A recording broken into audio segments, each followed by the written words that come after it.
In fact, it was mentioned in the Last Supper.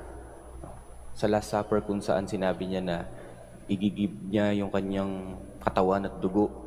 At syempre, kung ikaw yung alagad na nakakarinig nito, sigurado kung mangingilabot ka. Bakit? Kasi anytime now, pwedeng mawala si Lord. In fact, sinabi nga niya, di ba? Itong aking katawan at ang aking dugo ay ibubuhos at mawawala. Mamamatay ako para sa inyo. Si Lord yung leader nila, di ba?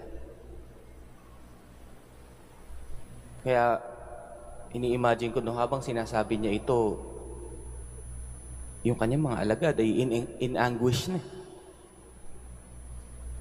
It's very painful to know that your leader will suffer.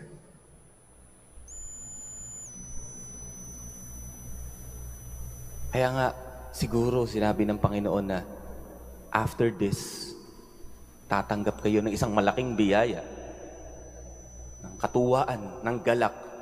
And that joy, hindi yan pwedeng kunin sa inyo ng sino man. After the pain, there is joy.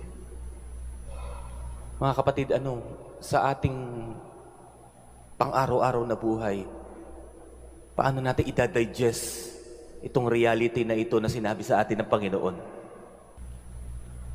Recognize the pain. Harapin mo yung sakit.